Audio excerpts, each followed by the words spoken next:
Eh bien, bonjour à toutes et à tous, c'est Instant Reptile. Alors, aujourd'hui, j'ai quelque chose à vous dire, mais je sais vraiment pas trop comment vous l'annoncer. Et cette nouvelle, je vous propose de la découvrir en unboxing. Voilà, le petit colis, juste ici, tout petit, hein, comme vous pouvez voir. Je ne vous dis pas encore vraiment ce que c'est, mais tout ce que vous pouvez savoir, c'est que vous pouvez lui dire adieu. Vous allez comprendre pourquoi juste après le jingle. On se retrouve tout de suite.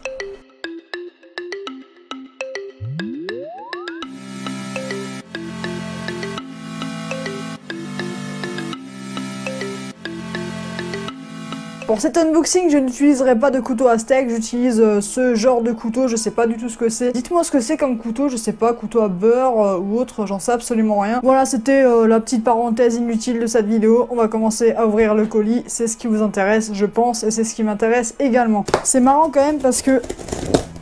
Je coupe n'importe comment déjà. Voilà, c'est marrant parce que vous ne savez absolument pas ce qu'il y a dans ce colis, vous savez même pas d'où ça vient, ni pourquoi c'est. Moi je sais. Moi je sais ce qu'il y a dedans, vu que c'est moi qui ai passé la commande. Je précise évidemment que ce n'est pas un partenariat ou quoi que ce soit. J'ai bien tout payé, j'ai tout commandé moi-même. Je vous cache pas que ça ne m'aurait pas dérangé que ce soit en partenariat. À l'intérieur, comme toujours, c'est hyper bien protégé. Allez, qu'y a-t-il dedans? Qu'y a-t-il dedans? Vous allez vite comprendre pourquoi. Je vous dis que vous allez pouvoir lui dire adieu. Hop. À votre avis, qu'est-ce que c'est? Je pense que vous l'aurez deviné, on est sur déjà un nid ou une aire de chasse de chez Microphone. Vu que voilà, c'est le même type d'emballage, ça se voit que c'est de la pierre reconstituée, un petit peu tout ça. J'en ai pris un et j'en ai également pris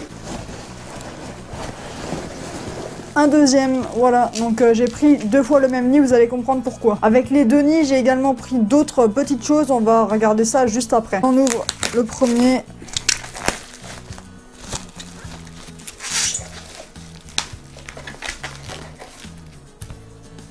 Waouh, waouh, waouh, waouh, wow, c'est magnifique.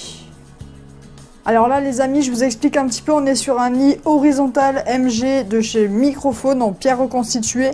Alors à la base c'est pas celui-là que je voulais, moi je voulais le bio MG, comme ce que j'avais anciennement pour mes Faidal Palidula, sauf que pour les Faidal j'avais le bio normal. Avec l'horizontal MG en fait ce qui se passe c'est qu'il y a les trous de liaison au niveau du plexiglas au-dessus des galeries, ce qui peut gâcher un petit peu la visibilité. Donc là on voit bien que les trous sont juste ici, avec les bouchons opaques, et ça peut gâcher la visibilité. C'est pour ça que je voulais à la base le bio, mais ils ne le font plus. Et si le gérant pourrait me dire dans les commentaires ou autres pourquoi il ne fait plus le bio, ce serait super intéressant, parce qu'avec le bio, les trous de liaison sont sur les côtés. Après, je pense que l'avantage de ce nid par rapport au bio, c'est que vu que les trous de liaison sont ici, le trou au niveau du plexiglas est parfait. Le tube rentre parfaitement dedans et ne risque pas de sortir, contrairement à la pierre reconstituée qui risque de s'effriter un petit peu. On va quand même déballer le deuxième, on va voir s'il est en bon état.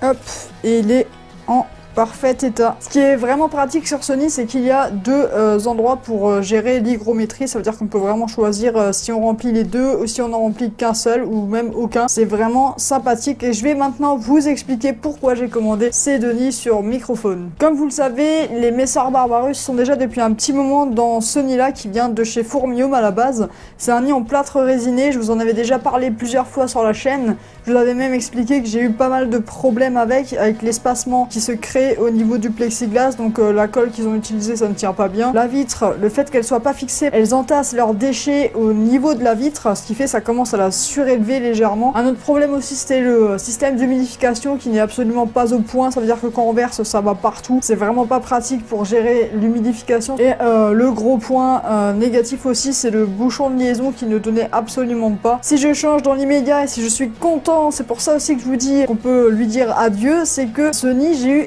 énormément de problèmes avec. J'ai eu 2 grosses évasions. La première, en même temps que les Faidal Palidula quand j'étais rentré de mon séjour, l'anti-évasion de l'aire de chasse qui était devenue obsolète. J'avais pas bien fait attention et du coup elle réussissait à grimper sur les parois. Mais il y a un couvercle, me direz-vous, qui se place juste sur le nid. Mais oui, messieurs, dames, mais ce couvercle, étant donné qu'il gondole, les fourmis arrivaient à passer par le léger espacement qu'il y avait entre l'ADC et le couvercle. Et ça, les amis, c'est la merde. J'avais eu pas mal de pertes déjà dues à ça. La deuxième évasion, ça s'est produit il n'y a pas trop longtemps en plus, c'est que vu que je dois mettre du coton pour... Le coton s'était barré, elles avaient réussi à grignoter le coton de l'intérieur pour qu'il tombe et qu'il ne tienne plus dans le trou.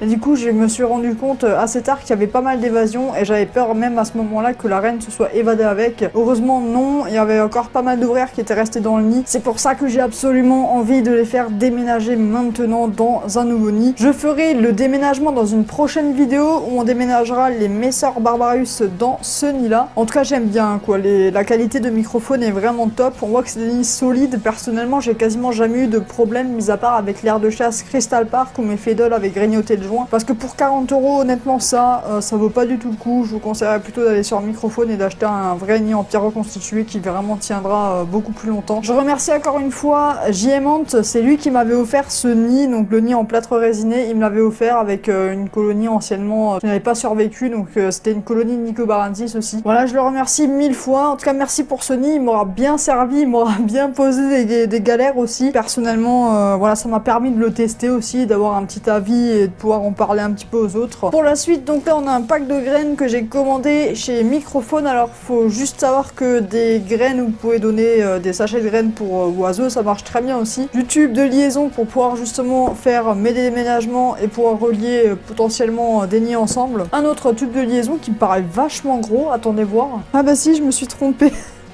Je me suis plantée au niveau des dimensions.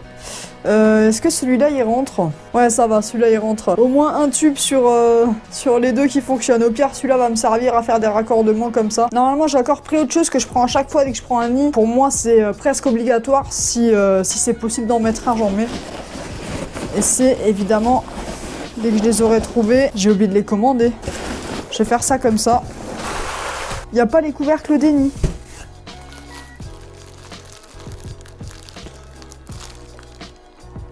Ah, les couvercles sont dans le sachet ici avec les graines.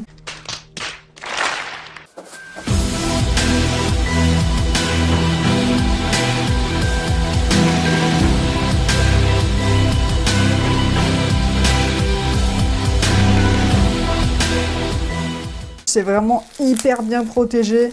Allez, le premier, on met dessus et c'est nickel, ça va parfaitement bien dedans. Et comme vous pouvez voir, ça ne bouge absolument pas.